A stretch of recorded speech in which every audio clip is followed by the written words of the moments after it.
Vamos a la clase breve, para que no se aburran y se vayan a hacer sus actividades. Hoy vamos a hablar sobre suelos contaminados. Ya sabemos qué es la contaminación, ¿no? Y lo hemos mencionado varias veces. ¿Ya? Y también se mencionó que, bueno, desde la era paleolítica se venían generando residuos, que estos eran asimilados. Pero si hablamos específicamente del suelo, ¿sí? Nosotros ni siquiera nos podríamos dar cuenta si es que el suelo está contaminado o no. Entonces esto refleja lo que es un peligro latente, ¿no? Donde, por ejemplo, constantemente, porque hay la sobrepoblación humana, ¿no? Buscan extenderse, buscan tener nuevos terrenos para poder construir sus viviendas, ¿sí? Muchas veces también se necesita nuevos campos de cultivo para poder alimentar a esta población. Pero como le mencioné, no sabemos si ese suelo que se pretende utilizar está contaminado o no. ¿No? Por ejemplo, ¿está contaminado con metales pesados? No lo sabemos, ¿sí? ¿Está contaminado, no sé, con plaguicidas? No nos damos cuenta. Nos podríamos dar cuenta, por ejemplo, cuando hay un derrame de hidrocarburos, ¿no? Y a eso es algo visible. Pero si esto posteriormente comienza a filtrarse, bueno, se filtra una parte, pero otra parte queda retenido ahí, ¿no? Que también puede pasar desapercibido. ¿Ya? Algunos expertos podrían darse cuenta, ¿no? Por ejemplo, en lo que es el cambio en la coloración, en la ausencia de vegetales, ¿no? O que hay baja biodiversidad, porque significa que algo está pasando con ese suelo, ¿sí? Pero a simple vista no nos podríamos dar cuenta, ¿ya? Entonces, también antes se pensaba pues que por el mismo hecho, ¿no? Se generaban residuos y lo enterraban, ¿no? Pensaban pues que el problema estaba resuelto, ¿ya? Pero no sabían pues la magnitud que estos residuos iban generando ahí, ¿no? Los lixiviados, ¿no? El afloramiento, ¿no? De algunos contaminantes que pueden ser volátiles, ¿ya? Entonces incluso se puede dispersar hacia distintos ambientes, ¿no? Igual, por ejemplo, una pregunta que viene en el examen, ¿no? ¿Cómo es la distribución de los contaminantes, ¿no? Desde que se escapa a la atmósfera, cómo llega al suelo, cómo llega al agua. Entonces estos contaminantes se pueden ir distribuyendo dependiendo de su naturaleza química, ¿ya? Entonces, ¿qué significa contaminación del suelo? ¿No? La presencia de un químico, ¿no? Una sustancia que se encuentra en concentraciones más altas de lo normal. Actividades que generan esta contaminación. Entonces vamos bien. La contaminación por su origen puede ser contaminación puntual, ¿sí? Donde uno visualiza, ¿no? Cómo se está generando, cómo se están virtiendo esos contaminantes, ¿no? Por ejemplo, con los efluentes. Nosotros visualizamos claramente cómo esos efluentes terminan depositándose en el agua, ¿no? En algunos casos también se pueden depositar en el suelo. Entonces, eso se refiere a una contaminación puntual, ¿no? O incluso cuando en los campos de cultivo se aplican los plaguicidas, los fertilizantes, se está visualizando, se están colocando los productos químicos en un punto específico, ¿no? Contaminación puntual. Pero sigamos con este último ejemplo, ¿no? De los fertilizantes, ¿no? O los plaguicidas. Se aplican en el suelo, les mencioné que algunos son volátiles, van hacia la atmósfera, ¿no? Que posteriormente por acción del viento los arrastra y más adelante por la condensación termina precipitándose, pero termina precipitándose en un suelo distinto, ¿no? En un punto distinto donde fue incorporado, ¿sí? O en todo caso puede filtrarse, es arrastrado por las aguas y se acumula suelo abajo. Eso corresponde a lo que es una contaminación difusa, ¿no? Donde muchas veces no sabemos cuál es el origen de esa contaminación, ¿ya? Por ejemplo, cuando hay el problema del vertimiento accidental, obviamente, ¿no? De los efluentes mineros, ¿no? Que ocurrió, por ejemplo, el último, bueno, no es el último, ¿no? Pero uno de los últimos, donde en el río Rima pues había gran cantidad de zinc, ¿sí? Justo por esta mala distribución de estos contaminantes, ¿ya? Entonces vamos viendo, fuente de los contaminantes, ¿no? También ya habíamos mencionado en alguna ocasión que la contaminación puede ser natural, ¿no? Si hablamos específicamente del suelo, debido a la erosión del suelo, pueden aflorar algunos contaminantes que normalmente se encontraban pues compactos, ¿sí? En la roca, ¿sí? Entonces por la erosión, ¿no? Del viento, por la erosión del agua, ¿no? Entonces queda a disposición estos contaminantes, ¿no? Que en este caso podemos hablar de metales, ¿ya? Si hablamos, por ejemplo, del radón, ¿sí? Un gas, ¿no? Sabemos, ¿no? El radón, que se encuentra principalmente en las capas profundas del suelo, pero conforme se va excavando el suelo, y el radón es un gas, también va aflorando, ¿no? Se va localizando hacia la superficie. También, por acción de los volcanes, ¿no? Cuando entra en erupción estos volcanes, liberan gran contenido de contaminantes, como por ejemplo puede ser arsénico, puede ser mercurio, los óxidos de azufre y nitrógeno, que también ya mencionamos en alguna ocasión. Y también, por ejemplo, cuando llegan meteoritos a la Tierra, ¿sí? Cuando llegan meteoritos, termina llegando, por ejemplo, lo que son hidrocarburos aromáticos policíclicos, pueden llegar sustancias radioactivas, que caen en una zona donde normalmente pues, no había este tipo de contaminantes y comienzan pues a concentrarse. Y las fuentes antropogénicas, ¿no? Hay distintas actividades que nosotros mismos realizamos, ¿no? Que van a generar contaminación en lo que es el suelo. Entonces vamos viendo las mismas actividades mineras, ¿sí? Te mencioné en una ocasión que antes, ¿no? Los minerales se encontraban concentrados. Entonces, ¿qué hacían las personas, ¿no? Los mineros excavaban túneles, ¿no? Para poder extraer esos metales. Pero ahora esos minerales se encuentran dispersos, que lo que hacen pues es volar los cerros, las montañas donde se pueden encontrar, ¿no? Esos metales y generan polvos, ¿sí? Entonces, producto de la extracción, ¿sí? De esos minerales, se genera pues un deterioro del ecosistema. Más que todo hay una alteración visual y obviamente también una alteración ecológica. Pero vamos a la alteración visual, ¿no?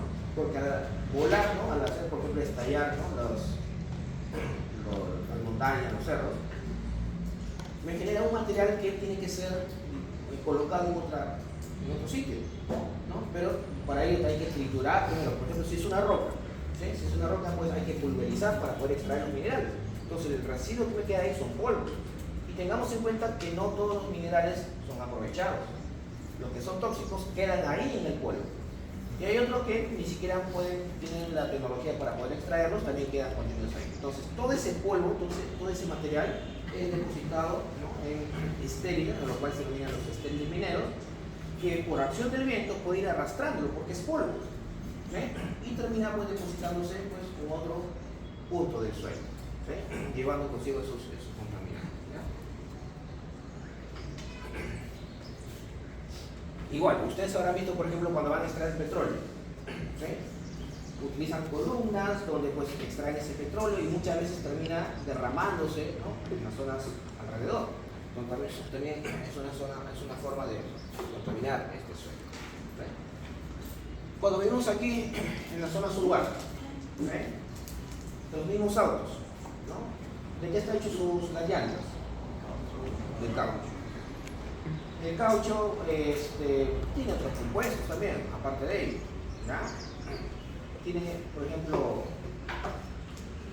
ahora primero hay que entender si es caucho natural o caucho sintético, ¿ya? Si es caucho natural, pues tiene menos contaminantes, pero el caucho sintético tiene otros aditivos para que le den más resistencia, para que le den pues, menos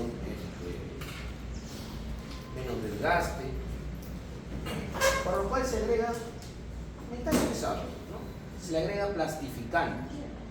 Entonces cuando el auto hace su recorrido, genera fricción entre la llanta y el pavimento. Entonces esa fricción va a permitir que los compuestos que están en las llantas pues, vayan escapándose y queden en el suelo, ¿sí? O incluso también, ¿no? Cuando hay derrames de aceites, ¿sí? De los mismos autos, ¿queda dónde?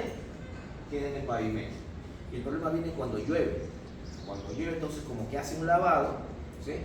Y eso va arrastrando esos contaminantes que estaban en el pavimento y los termina depositándose en un suelo donde pues, tiene capacidad de filtración y termina llegando a las aguas subterráneas. O en todo caso, muchos de estos contaminantes se volatilizan, igual por acción del viento, los arrastra. Supongamos que alrededor hay un campo de cultivo, entonces termina depositándose esos contaminantes, ¿no? Y al final las plantas lo absorben, lo acumulan, ¿no? En sus tejidos, ¿no? En el tallo, en los frutos, en las hojas.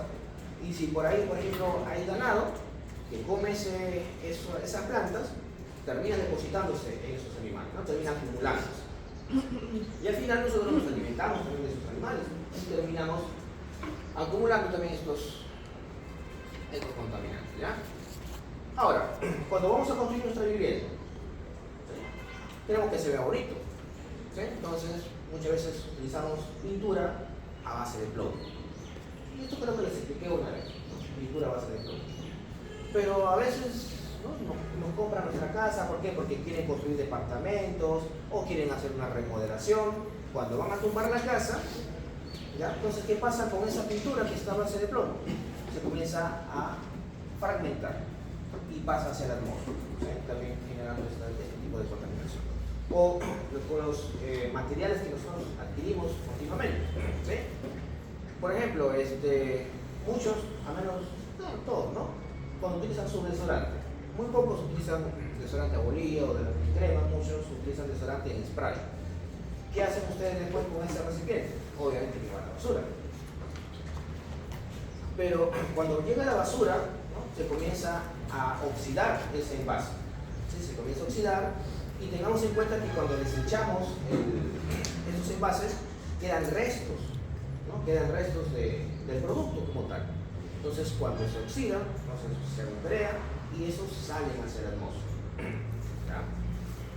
¿Qué más? A ver, utilizamos también nosotros insecticidas, ¿no?, para matar las arañas, los cucarachas que puedan haber, ¿no?, en la vivienda, para la atmósfera, que también puede terminar depositándose.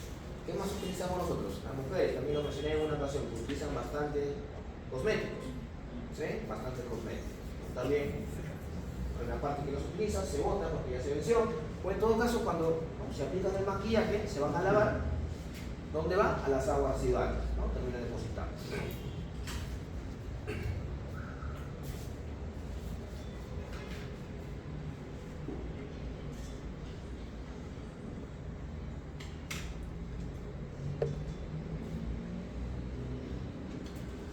Ya, las guerras también han generado bastante residuos.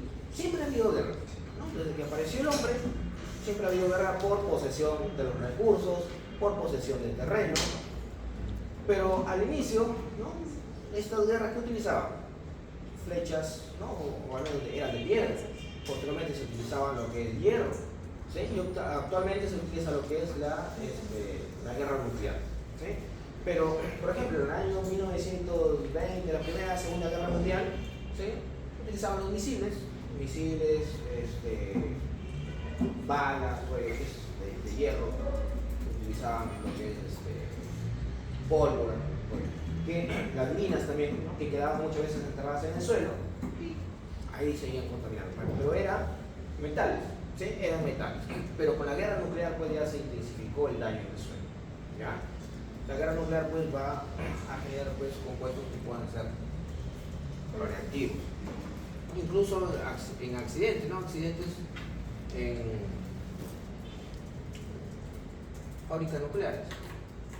Las actividades agrícolas también me generan contaminación, ¿no? Esto ya lo vimos la semana anterior, ¿no?, hace 2 semanas, ¿no?, sobre las actividades agrícolas y ganaderas.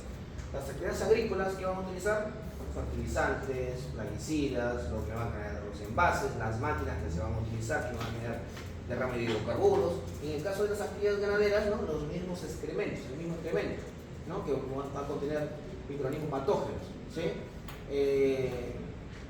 Los antibióticos que se le dan a los animales, ¿no?, para que se mantengan sanos. Estos antibióticos no se aprovechan de todo. Muchos de ellos son eliminados por la orina, por las heces, que también caen en el suelo. Y de alguna u otra manera termina afectando lo que es el microbioma del suelo, ¿verdad?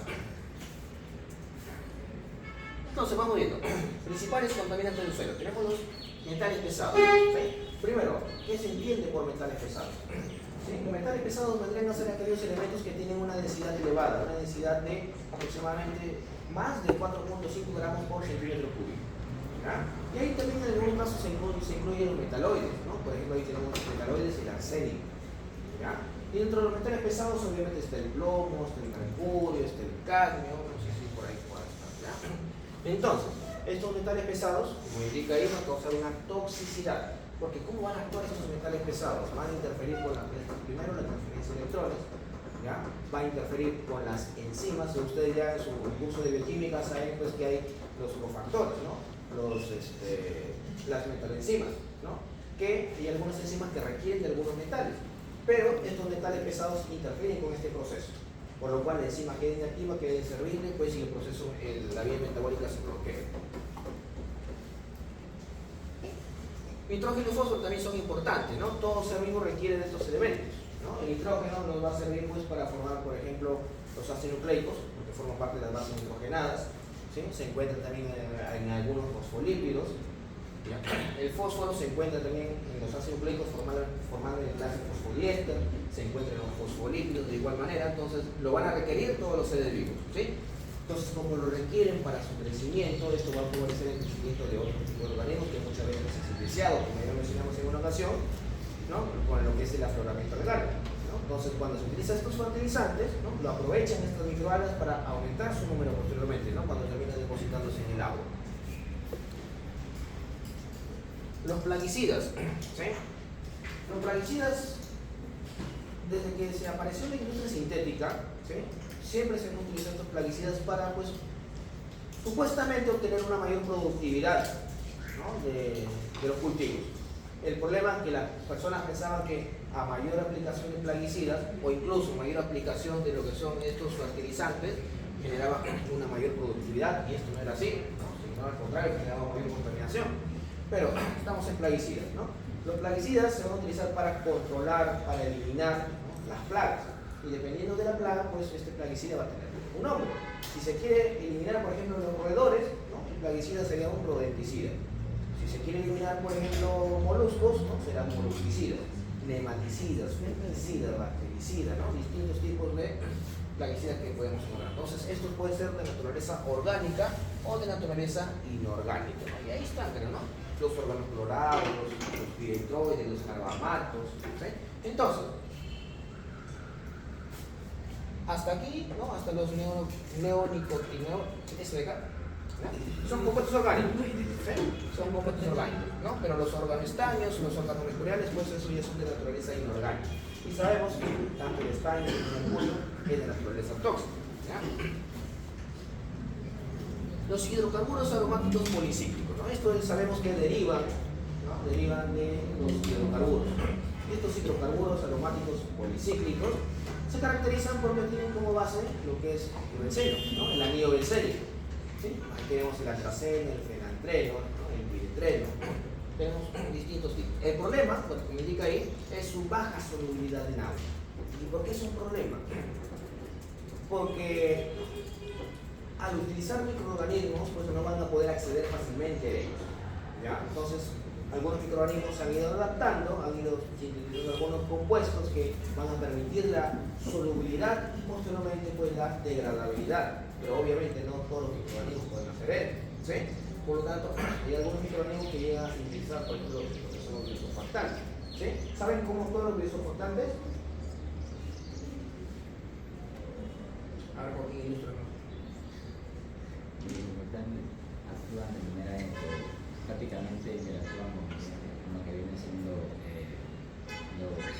hidrocarburos. En este caso, prácticamente tiene una parte hidrofóbica y una parte que sí asimila ácido graso. Entonces, básicamente la conversión de ellos sirve para justamente poder tratarlos y que en este caso se eliminen, entre comillas, ¿no? Simplemente no puedo decir una palabra específica. Divide en partes pequeñas. Ajá. Tiene efecto emulsificante. Emulsificante, ¿no? Sí, los biosurfactantes tienen efecto emulsificante. ¿Qué significa? Que imagínense ustedes, ¿no? Están preparando su caldo, le agregan aceite, muchas veces le agregan aceite. Y cuando el agua está fría, el aceite se localiza, ¿no? Formando una masa en la parte superior. Pero cuando lo comienzan a calentar, ¿no? Se forman, como se fragmenta, ¿no? Burbujas no son. Gotitas de aceite distribuidas separadas. Entonces, eso es lo que hace el biosurfactante, ¿sí? Son antipáticos. Antipáticos, no, antipáticos. Entonces, eso es lo que hacen los biosurfactantes. ¿Con qué finalidad?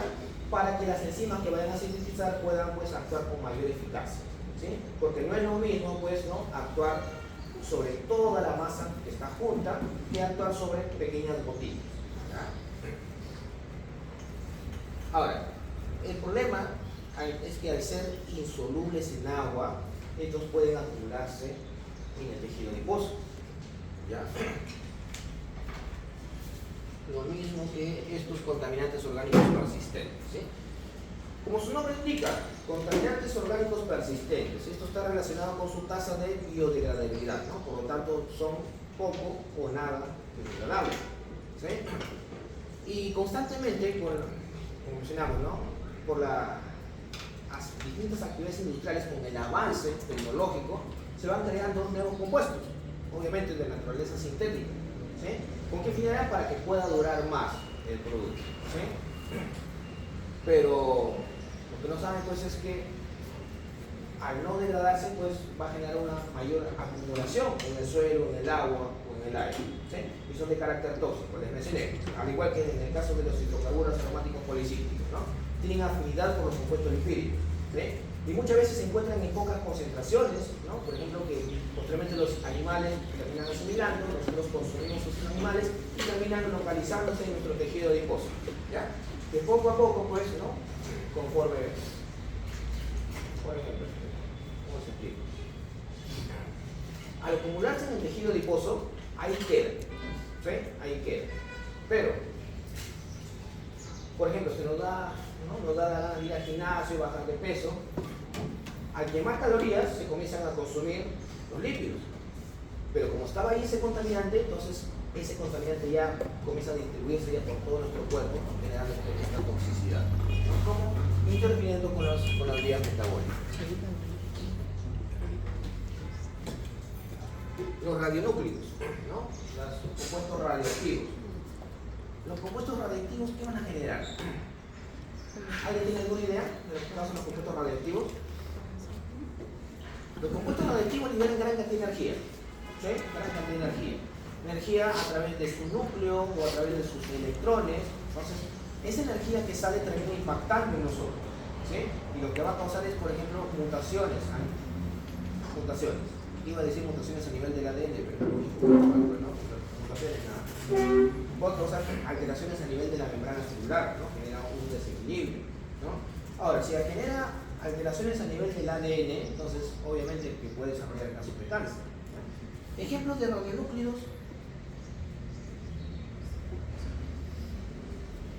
Tenemos, por ejemplo, el potasio 40, tenemos el yodo 111, tenemos el estroncio 90, tenemos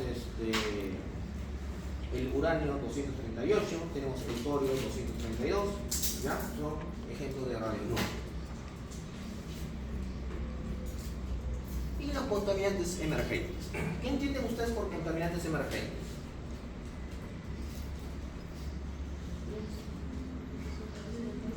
Son los nuevos contaminantes que se están produciendo. ¿Sí? Son los nuevos contaminantes. ¿Ya? Entonces, igual que hablamos con los contaminantes orgánicos persistentes, ¿no? Estos, ¿no? Igual con las actividades industriales, se están generando nuevos compuestos. Que, como indica ahí, ¿no? Se encuentran en los productos farmacéuticos, en los productos para el cuidado personal, ¿no? Muchos de los antibióticos que normalmente pues, eran de origen natural, ahorita están obtenidos de manera sintética, ¿no? ¿Por qué? Porque muchos microorganismos se están volviendo resistentes a los antibióticos, entonces lo diseñan de manera artificial para que la tasa de resistencia pues vaya disminuyendo, pero igual aún así los microorganismos pues, siguen destruyendo estos antibióticos. Y tenemos también microorganismos patógenos que pueden contaminar el suelo, ¿no? Esto puede ser, por ejemplo, una mala disposición de las excretas, ¿no? Muchas veces cuando se van a los eventos no hay baños suficientes, terminan utilizando el suelo como inodoro, todo ello, ¿ya? Ahora, les mencioné casi al inicio, nosotros podemos ver un suelo y no sabemos que está contaminado, pero sospechamos que debido a las actividades que ahí se realizan, entonces es muy probable que esté contaminado, pero no basta solo con eso. Tenemos que hacer un análisis de ese suelo, ¿no? Para ver qué tan contaminado está, o en todo caso para saber cuáles son los contaminantes que están presentes. Entonces tenemos que hacer un muestreo de suelos, ¿sí? Un muestreo. Entonces, ¿qué entienden ustedes por muestreo de suelo? ¿No? Ustedes me han dicho que han llevado un buen curso de metodología de investigación, entonces ahí les tuvieron que haber explicado, ¿no? Sobre la recolección de la muestra. ¿Qué entienden ustedes por muestreo de suelo?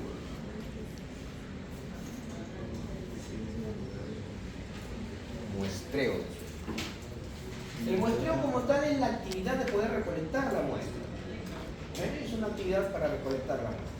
Pero hay estrategias de cómo recolectar, ¿sí? No es recolectar como recolectar. Y en todo caso, ¿qué sería la muestra? ¿Pero qué es la muestra? Es una cantidad representativa del universo. Porque yo no voy a trabajar con todo el suelo, me va a salir muy caro, no va a mandar a hacer los análisis. Entonces es una cantidad representativa del universo con el que se va a trabajar. ¿Ya? Entonces,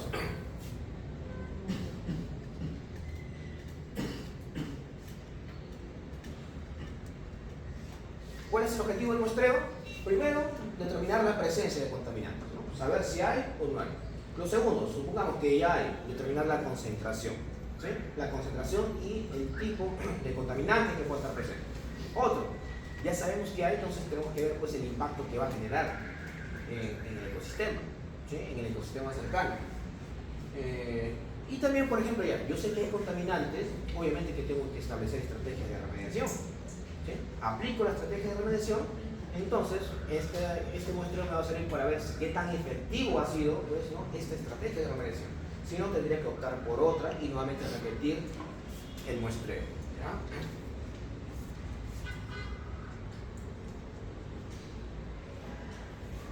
Ahora, entonces, para ello, yo tengo que establecer lo que es un plan de muestreo, ¿no? Porque yo no puedo ir a muestrear por muestrear, ¿sí? Tengo que establecer un plan de muestreo. Y para hacer ese plan, pues hay una serie de requisitos que se deben realizar, ¿no? Ahí está, ¿no? Esos son los puntos que se incluyen en lo que es el plan de muestreo, ¿sí? Primero, ¿no? Saber cuál es el área a trabajar, ¿no? Tenemos que tener las coordenadas, las actividades que ahí se realizan o en todo caso que se realizaron, ¿ya?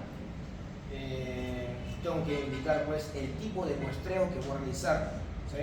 Tengo que colocar la fecha, obviamente, ¿no? El método de recolección, dónde voy a mandar a hacer los análisis. ¿Ah?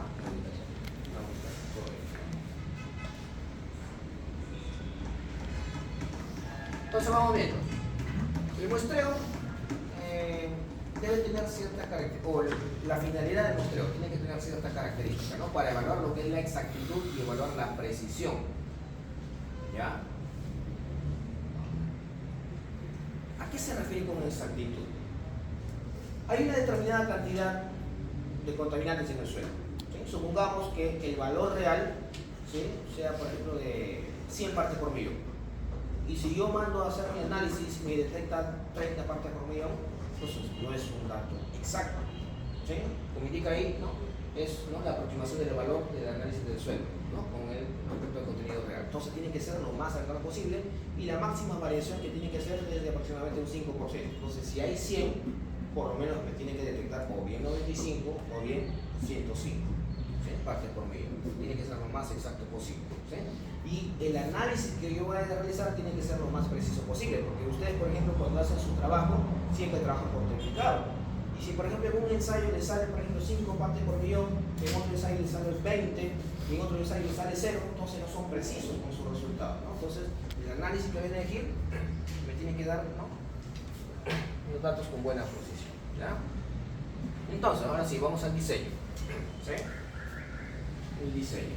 Primero tenemos ahí lo que es muestreo a juicio, ¿no? El cual tiene que ser elaborado o tiene que ser ejecutado por un experto, ¿sí? Donde supongamos que este es el ambiente contaminado, ¿sí? Entonces el experto va a decir, mira, es muy probable que en este punto esté más contaminado que en este punto, que en otro punto. Entonces aquí voy a tomar mi muestra, ¿sí? ¿Por qué? Posiblemente pues porque ve la textura del suelo diferente o la coloración diferente o ve que hay escasa vegetación. Entonces ahí el experto es lo que identifica. ¿Sí? Y luego va a ser el muestreo aleatorio simple, ¿no? Donde, igual, ¿no? Supongamos que esto es el suelo a evaluar y comienzo a seleccionar puntos, ¿no? Puntos de manera aleatoria. Y ese no es el muestreo como tal, sino estoy determinando cuáles son posibles puntos a elegir. Y luego, de manera aleatoria, pues, ¿no? Este punto, este otro punto, ¿sí? De forma aleatoria, ¿sí? Y luego tenemos el muestreo aleatorio estratificado, donde la zona se va a clasificar o se va Claro, se clasifica por estratos primero, ¿sí? Por estratos, ¿sí? Dependiendo de las características topográficas, dependiendo de las características biológicas o de las características climáticas posiblemente, ¿ya? Entonces lo separo por estratos y una vez que ya está separado por estratos, luego realizo lo que es mi muestreo estratificado simple. ¿Están entendiendo? ¿Hasta ahí, no? Y luego tenemos el muestreo sistemático, ¿no?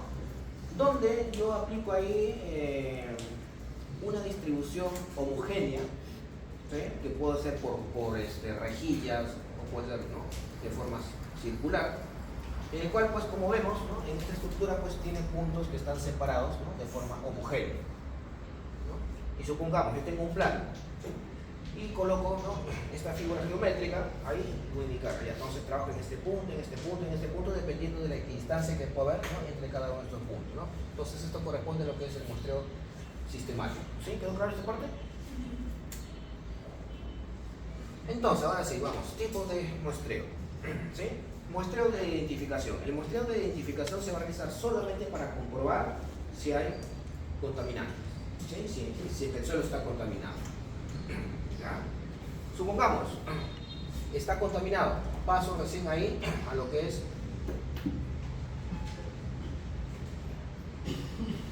el muestreo de detalle, ¿sí?, en el cual pues yo tengo que tomar mayor número de muestras, ¿no?, para saber qué tan distribuido está ese contaminante. ¿Ya? Luego realizo lo que es el muestreo a nivel de fondo. ¿Qué significa? Igual, supongamos, ¿no?, que este es el terreno donde se realizó la actividad contaminante, ¿sí?, y alrededor vendría a ser lo que es el fondo, ¿sí?, donde ahí no se realizó la actividad, pero los contaminantes, debido a su naturaleza, pueden haberse expandido, ¿sí? Entonces tomo puntos también, ¿no?, alrededor de la zona de influencia para, ¿no?, realizar este tipo de muestreo, ¿no?, muestreo de nivel de fondo. Y el muestreo de comprobación de la remediación, lo que les había mencionado, ¿sí?, donde ya sabemos que está contaminado el suelo, aplico las estrategias de remediación, pero no sé qué tan efectivo ha sido. Entonces, después de haber realizado la remediación, vuelvo a hacer el muestreo para saber si hubo disminución del agente contaminante. Entonces, estas estrategias de muestreo que les voy a indicar, ¿sí?, corresponden solamente para lo que es el muestreo de comprobación de la remediación, ¿sí?, y va a depender primero de la forma y de la extensión del área, ¿sí? En este caso estamos viendo aquellos que tienen forma regular, pero que tienen un tamaño menor de 1000 metros cuadrados, ¿no? Entonces, si tiene forma cuadrangular, ¿no?, en forma de cuadrado, se va a tomar un punto por cada lado del cuadrado, ¿no? Entonces sería 1, 2, 3, 4 lados, ¿sí? Y un muestreo de fondo, ¿sí?, o sea que está dentro del área.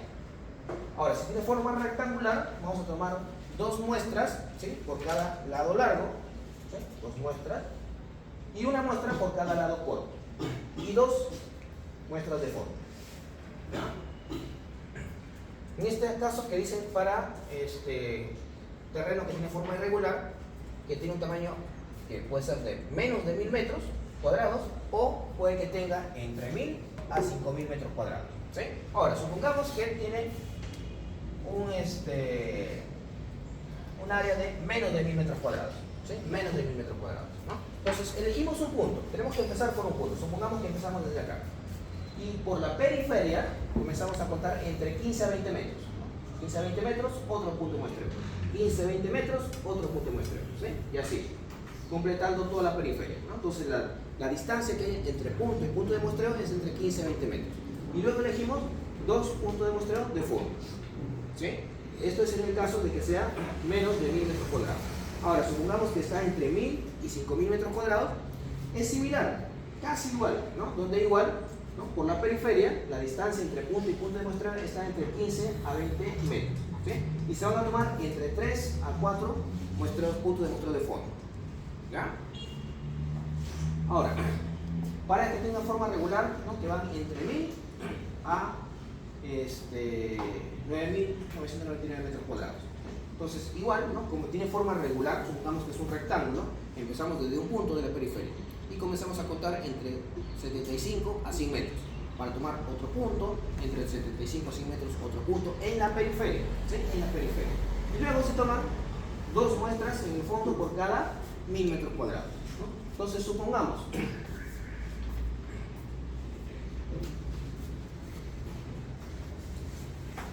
forma regular, ¿sí? Un área de 5.000 metros cuadrados.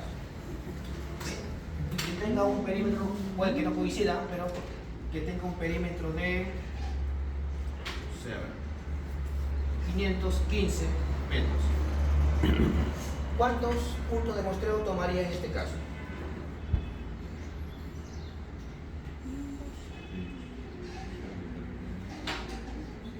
Estos 515 es la periferia.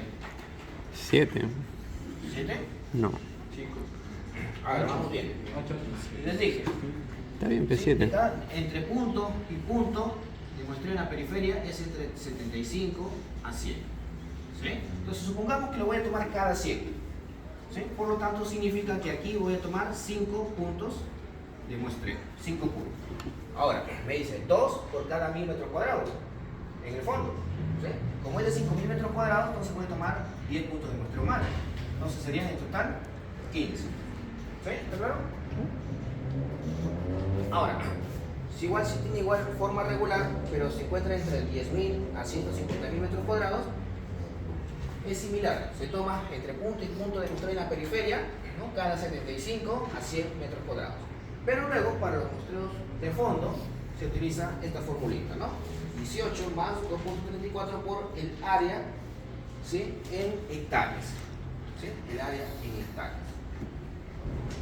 ¿Ya? Ahora, tengan en cuenta, ¿sí? Que esto solamente es para muestreo de comprobación de la remediación. ¿Sí? Solamente para eso. Ahora, este muestreo de suelo lo puedo hacer a nivel superficial. ¿Sí? A nivel superficial me refiero pues hasta una profundidad de 1 metro. ¿Ya? O puede ser a profundidad que puede ser más de 3 metros. ¿Ya? Todo va a depender del contaminante. Si por ejemplo yo quiero tomar quiero identificar si el suelo está contaminado con hidrocarburos, ¿sí? ¿Tomaré una muestra superficial o muestras de profundidad? Profundidad. Primero, va a depender. Es decir, que por ejemplo, yo no visualizo nada del suelo, o sea, porque si aquí hay derrames de hidrocarburos, yo voy a observar una mancha oscura en el suelo.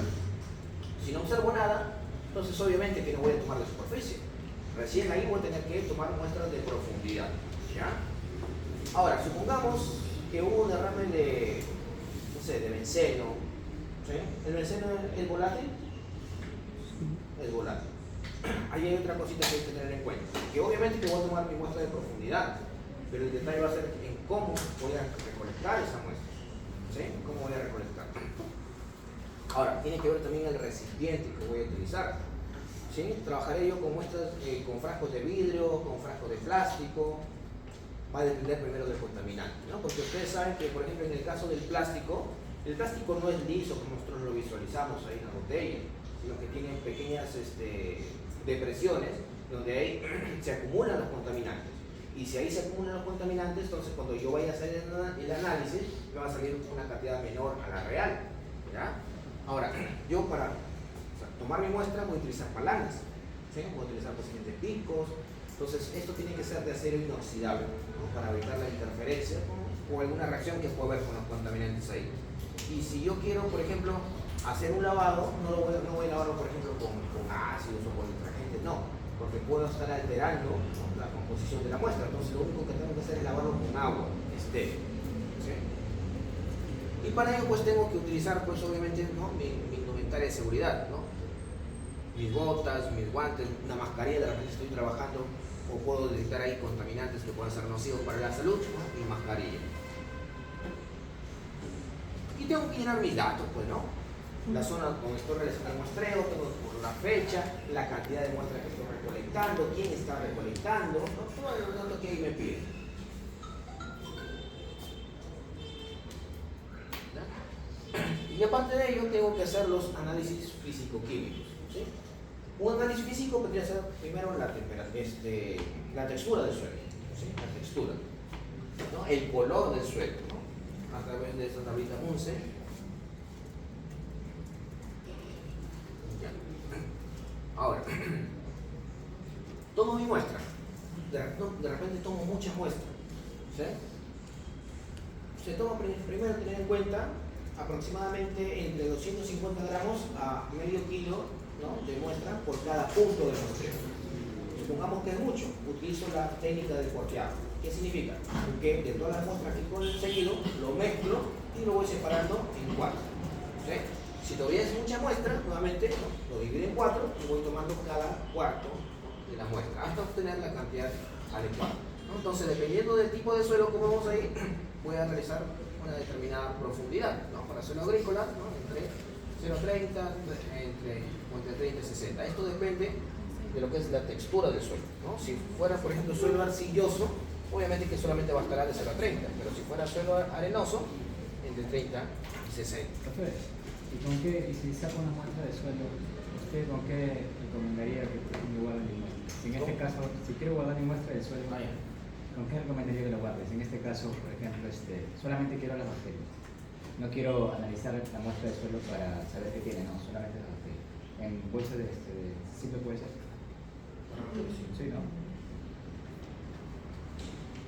Ahora, como estamos hablando aquí de compuestos químicos que pueden ser volátiles, lo que no se recomienda, por ejemplo, es el trasvase. Yo recolecto, por ejemplo, mi muestra en una bolsa, ¿sí?, y luego lo quiero poner en otro depósito. Al hacer ese trasvase, entonces esos contaminantes volátiles pues se van escapando y me van a detectar obviamente menor cantidad en la red cuando vaya a hacer el análisis. Para muestra de profundidad, ¿sí?, le dije, ¿no?, por lo menos tiene que ser más de 3 metros, pero se va a tomar muestras cada metro de profundidad, ¿sí? Pero al hacer yo un hoyo se va a generar lo que es ¿no?, un diámetro de perforación, ¿sí? Entonces ese diámetro de perforación tampoco tiene que ser más de 1 metro. Entonces, por acá. Entonces, por ejemplo, ¿no?, estoy diciendo aquí, estoy excavando. Entonces este diámetro de perforación no tiene que ser más de 1 metro. Y luego, pues, a nivel de la profundidad voy a tomar por cada metro de profundidad mi muestra. Entonces, si yo quiero extraer gases, entonces tengo que utilizar un dispositivo específico para que extraiga los gases, ¿no?, de la zona profunda del suelo, donde he hecho la excavación, para que posteriormente sea recolectado sin ninguna interferencia. Porque si yo, por ejemplo, introduzco el recipiente para extraer gases, ¿sí?, mientras que lo voy sacando, entonces ya se va mezclando con otros gases, que no me va a servir para nada.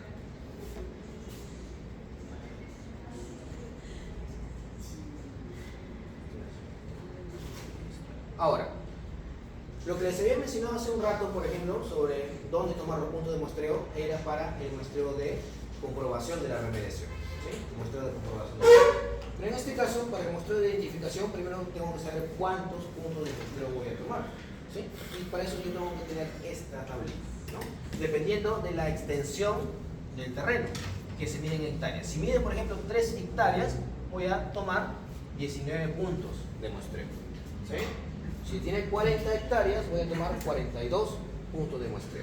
Pero como ven, solamente me llega hasta 100. Entonces, ¿qué pasa si el terreno tiene 150 hectáreas? Entonces ya aplico esta fórmula, ¿sí? 0.1, ¿no?, por X, que vendría a ser el área en hectáreas, más 40. ¿Sí? Ahora, esos son los puntos de muestreo, pero ¿cómo va a ser la forma en la cual yo voy a realizar mi muestreo?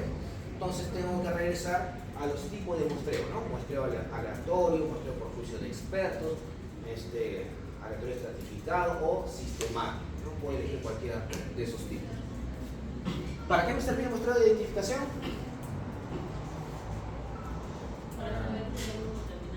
Para saber si el suelo está contaminado, ¿sí?